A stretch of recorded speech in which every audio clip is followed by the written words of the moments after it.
We are back with Mara Shorr, one of our senior consultants. Hi, Mara. Hello. Well, Mara, you and I love to talk about all things related to protocols and practices. And we were just having a conversation about how important it is to have really well defined processes, Mhm. even in the OR. And you and I, we're not clinical. So we're not going to be the first to, give step by step on how to sterilize instruments, for example. But there are several workflows and processes that are just as important to us to take a look at and to make sure practices have well defined in the OR setting. So we were in a practice one time that we've got a great story to share, and I'd just love to start off with that. Tell us about the day in the OR that we experienced. Oh my goodness. I think if ever there was a dumpster fire of a day, then this was it. And I will start out by saying it had nothing to do with a doctor's beautiful surgical skills and his knowledge and everything that went with that. They were brand new practice, and it just so happened you and I were there on the day of a perfect storm.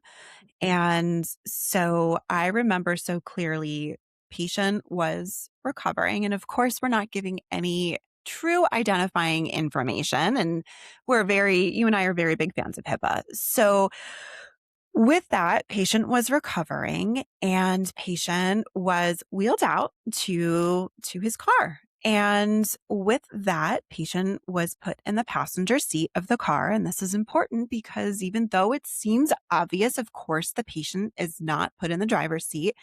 That is where the recovery nurse had put him, right? That is where she had wheeled him out.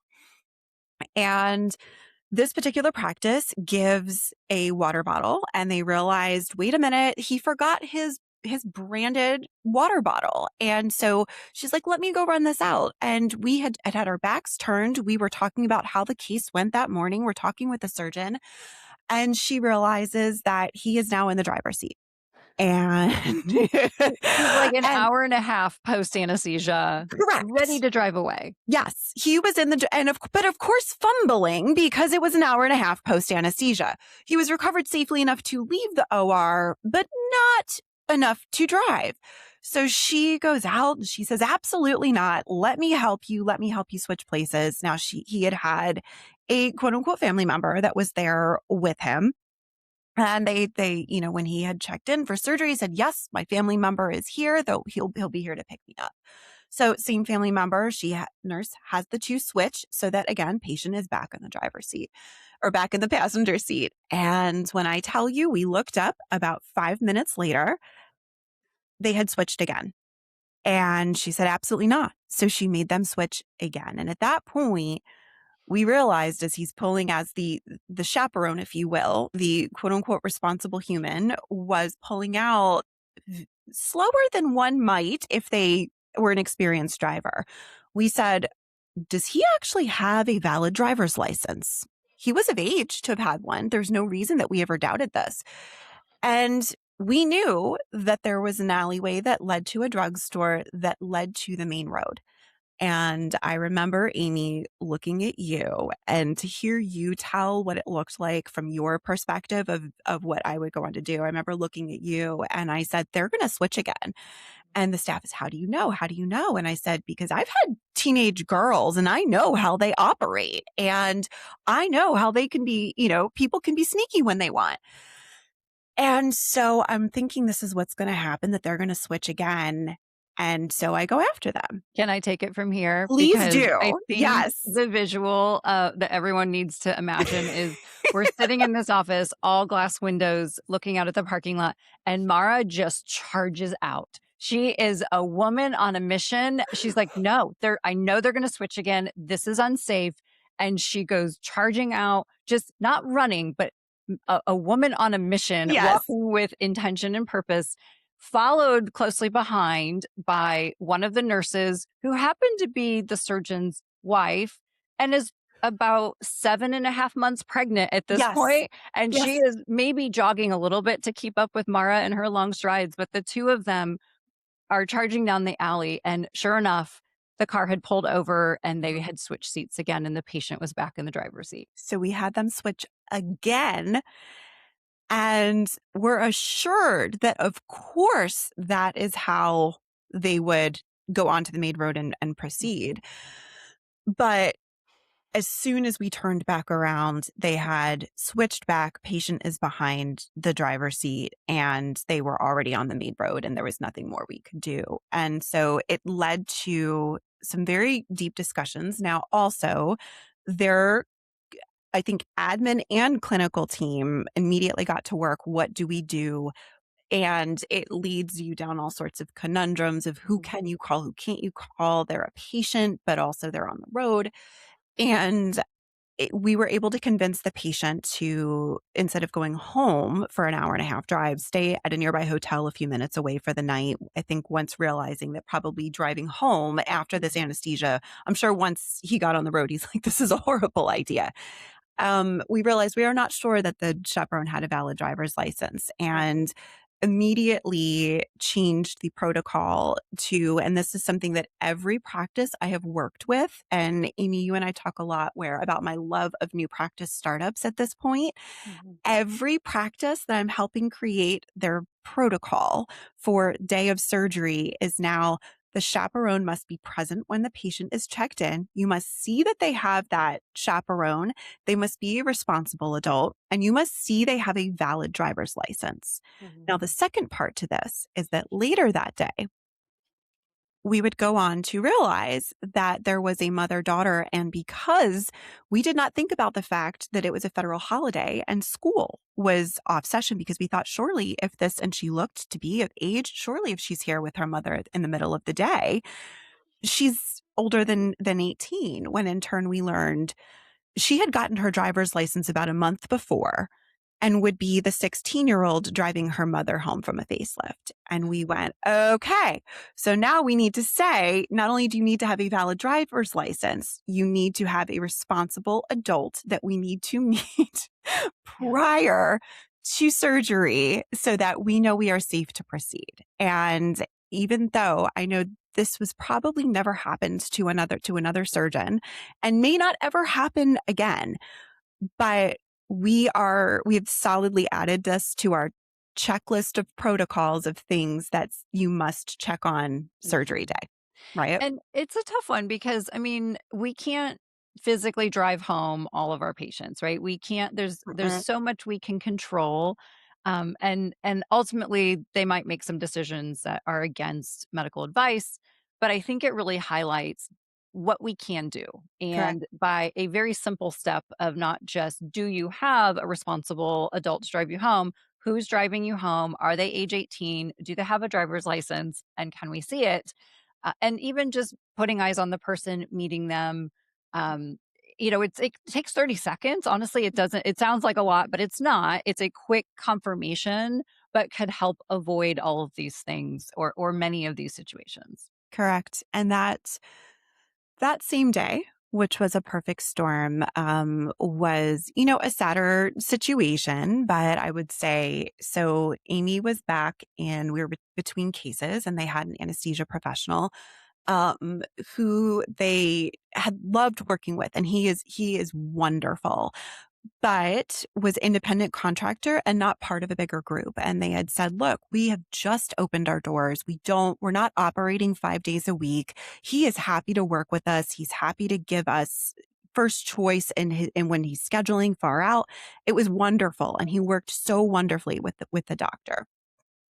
However, between cases that day, he came in, or he was there, and Amy was back meeting post surgery, watching how the team did their recap and talking about the case and prepping for the next case. And the doctor, or the anesthesia professional, his wife came in and had to deliver some really, really sad news to Mhm. him.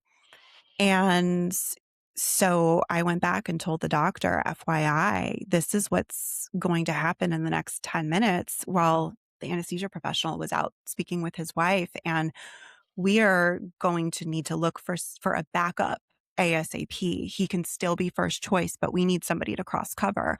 And again, even though those situations are so rare, You always want to make sure you have a bench of people available for your anesthesia providers when it comes to your OR, whether that is they're part of a group or whether you have several independent contractors. Maybe it's not even a matter of sad family news, but if somebody goes on maternity leave, if somebody Mhm. goes on vacation, then you can't stop everything just because you have one member of your team that's not able to make it. Yeah. Well, amazingly, these 3 situations quite literally happened all in the same day, Mhm. and Mara, you and I were both there to witness it, so, it seemed like the perfect storm, and each one of these are an almost never event, but for this practice, they all happened, and Yes. so we talk about documenting processes and, first and foremost, even just talking about them, going through each step and what if, scenarios, and then documenting them. How do practices realistically build that documentation? Like, where do you advise that they start? I would say that number one, there are resources out there to start with your SOPs and your best practices. And so whether that is ASPS, whether that is your credentialing company, that often we work with great ones. Amy, I don't know if I'm allowed to give names, but we work with several amazing credentialing companies for, for ASCs or just when they're having their OR credentialed. And that come with all of these resources. So I think truly lean into your professionals. We have so many resources as well within ACG Practice Partners because we have all collected these over the years. And from I hate to say, each dumpster fire horror story, we're like, well, we're not going to let that happen again. And we create an additional process and protocol. And so when you have collectively the 15 plus years, I've been doing this, the 20 plus years, you've been doing this. Mhm. Every member of our team has been doing this for so long. The other senior consultants have been doing this for 10 to 20 years each. So we really sometimes it seems like we're going above and beyond and might be a little extra, but I promise you there's reasons. So I think the question is, where do you start? Start by pulling together the resources from your professionals that you already have hired, and then from your colleagues, honestly. But I would say if you're taking any sort of SOPs from colleagues, make sure that they have been vet by a healthcare attorney that is familiar with state law where you practice too, because things could be different from one state to another. So I would say that's my caveat. Yeah. No, that's a good call out, particularly as it applies to scope of practice and Hmm. who can do what. Hmm. So that actually ties into roles and responsibilities. So we talk about having the process in place, but and in addition to the steps that need to be followed, we would agree that it's important to say, well, who is going to do each step and who is assigned? Talk a little bit more about why that's so important and what happens if those roles are not clearly defined. I always say that if a role is not clearly defined, if you don't know the who, what, where, when, why of every step, it's not going to get done because when we talk about the who, if we don't know who's going to do it, everyone can easily assume someone else is going to do it and therefore nobody does it. Right. Mhm. And then it's the what needs to get done at each step. And then where do we find the resources? So, in other words, don't just tell someone that, don't just tell a member of your team that these are the supplies you're going to need, or this is the form. Where can they find those supplies? Mhm. Where can they find the form in your EMR? And so, do they need to do certain things? You don't want them checking someone's ID as the patient is walking out the door. And Mhm. then it comes the why. Why is it important that we do each thing at each step in I that think that's so timeline, critical, isn't right? it? To just help everybody understand the overall purpose. It's not just an arbitrary, I don't know, we're supposed to check the ID. No, there is a very clear reason why we do this. And I find that if we don't give the team, I find that so often our surgeons know inherently it makes sense, right? It seems obvious to our surgeons the who, what, where, when, why for every single step. And they go, yep, this is great. Here, team, this is what I want you to do with the SOP. But if the team doesn't know the who, what, where, when, why, they're less likely to be on board Mhm. with doing each and each and every step because they don't understand its importance versus once you explain the importance, oh, that's why I need to do this. Okay, noted. And we've even Mhm. gone through about, I've been doing a lot of SOPs with a couple of our clients as they are both opening or as they have now established and they're putting SOPs into place, which I know is a whole other conversation about standard operating procedures, but it really is every single step of the way and acknowledging why is it important that if a patient says something that could be a bit of a red flag, we put it on a sticky note and go talk with the doctor in their private room, in their office, versus putting it in a patient chart and discussing Mhm. it in front of the patient, right? So, why is that important? Oh, then they go, that's right, because we don't want that in the chart. We don't want that Mhm. conversation in a hallway. It Mhm. makes sense. And they're Mhm. on board with that. So Yeah. it's really important. Yeah. And I think I find that the why also helps people remember, to not even just Absolutely. understanding the importance of it, but to remember, the crazy story or the potential outcome of what could Mhm. happen if we don't do it. So now, if you're onboarding a new employee and say you've done a great job, you've got all of these protocols, processes written out, you've got a library of them, but where do we start? How do we start training that employee? So that like, do we just sit them down and say, read them all and we'll quiz you tomorrow? I know that's not the answer, but how do you suggest that um, a practice onboards that employee successfully? As someone who is historically a poor test taker, but will give me an essay question anytime that the quiz them tomorrow, I have like just a gut, clench. Unless you can just verbally give the answer. I think you're great at Then that. I'm good. So give me a verbal any day. So with that being said though, with positions when you hire somebody in a position, I always like to build out I say 30-day onboarding plan, but it really almost becomes about 40 to 45 days because we think about what do we need to tee up the week to week and a half before that person starts. That's Mhm, assuming that their offer letter and their background check came back clean. Like we're mhm, assuming all of these things that we've talked about with hiring has already been done. But we want that when that person starts, we don't have to worry about, oh, they don't have their email address set up.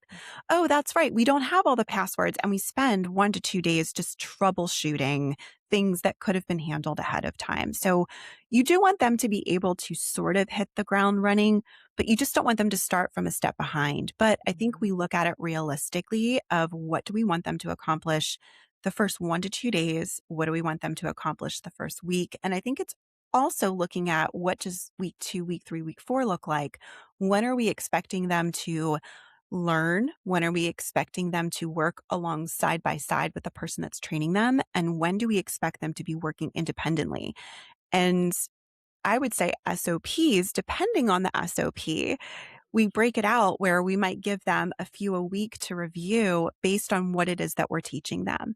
And mhm, so if we know that they're not going to have to worry about, as a medical assistant and assisting with a Kenalog injection, because those are very rare. So we say that can wait till week 2, right? mhm, Week 1, we want them to familiarize themselves where all the needles and syringes are kept and why we don't put pizza in the Botox fridge, for mhm, instance, right? So we prioritize and we go along with that. And I recently was working with a medical assistant who is training her replacement because this glorious medical assistant has gotten into PA school. And so she is training her replacement and so excited about this. But she said to me, Mara, we were going to go over SOPs that day. And she said, Mara, I am so confused about where to start with this. And so we literally went step by step, day by day. And you may have an idea of what you're going to do on the first week and say, you know what, that can wait till the second week. But this thing we talked about during the second week, based on when mhm. they're starting or based on their skill set, needs to be moved up. So you need to also meet people where they are. Mm. I think that's great advice. Often when we're helping with that onboarding plan, we pull up the practice schedule and we go Mhm. day by day. Is this a surgery day or is it a clinic day? Are That's we a doing perfect consults example. today or all post ups? And think about what makes sense for each day, where they should shadow, who they should be assigned to, anything they should read or be aware of ahead of time. And and you insert those SOPs as it makes sense, as it applies to the work that's being done. Because reading something in a vacuum and utilizing it 4 weeks later probably isn't really going to stick. And I would say two things too is that number one, who in your team is going to be on vacation that week? Mm. Because you may have planned to have somebody hire, have that hire start, but somebody else may have put in for a wedding that they had PTO for 6 months before. And we're not going to say, no, you can't go to, your father's wedding, as an example, right? You can't go to somebody's wedding just because we have somebody new starting. So we need to just keep in mind, you just shift what that schedule looks like. And then let them know, not don't just give them number 1 a copy of it and say, "Here, read it, sign off on it." But where is it stored, and have your SOPs stored somewhere that is easily searchable in your system so that if somebody does need to go back to it, they know how to easily look it up in either your Google Drive, Dropbox, SharePoint, whatever it is that you're using, and it's in a central place. And Mhm. also have somebody on your team designated to sign off when those core skills are met. Mm. So, because and for each of those core skills that Right, person needs to know, because they might learn how to answer the phones much earlier and be set with that than assisting in a procedure, right? right. So, we just need to meet them where they are with that as well. Yeah. And we like to take the job description and those duties on a job description and basically turn it into a checkoff, right? So that if we're expecting them to do these 10 tasks, okay, have they been trained? Do we both agree that they are proficient and able to do it? It also becomes an easy tool for that 30-day, 60-day, 90-day check-in to evaluate how are they progressing and are we on track? I know it sounds like it's a lot and, oh my gosh, when are we gonna have time to write all these protocols and build all of these sheets? We just start somewhere, right? And we start with the next hire. And if it's an MA, okay, great. We're gonna make the checkoff for a medical assistant. We start with the job description before we hire them. And then it's a pretty easy conversion into that job description to a checkoff, a skills checkoff sheet. And I would say too, going with the same concept of who is going to be responsible for training that person on which skills, because your front desk coordinator might be the one that trains somebody on how to answer the phone if they have to as backup answer the phone. Maybe it's not their primary duty, but we know at any point somebody's going to need to answer the phone. So who's going to be in charge of teaching them that? And that could be very different than who is going to teach them to draw out Botox. So Mhm. who is going to teach them to do what? It cannot only be the surgeon, but I would say, even if the surgeon is not the person that is primarily responsible for training that person, I highly encourage that first week that the owner of the practice meets with that new hire. If not the owner, if for a very large practice, for example, it's the manager, but that they meet with that person every day for the first week at the end of the day for even if it's 20 minutes, it doesn't need to be a 3-hour meeting. Mhm. And then for the next, I would say 4 to 6 weeks, they might meet with them every Friday or every Monday, right? So you're still having those touch points and you're not saying, "Oh, somebody else is handling it." As the Mhm. business owner, you still need to be able to be meeting with that person. Yeah, exactly. And, again, just starting somewhere, building that documentation, it will not be perfect, and it shouldn't be. It will be an ongoing living document that you adapt as you go through it and say, oh, we're missing this or we're missing that. It just, I think for those of us who might be a bit of a perfectionist at times, sometimes we get in our own way from completing it where this is a done beats perfect situation Yes. would never in the OR doctors but outside of the OR when it comes to these things done beats perfect. Let's start somewhere and then you continue to hone it over time. And I'm going to give a bit of a pro tip on this one that I've been using more and more, which is for some of these that maybe we don't have existing SOPs for yet, or we need to know exactly how that practice does it because they do it a little differently. Mhm. We've been having, the person creating the SOP on the client side, working with either myself or another consultant.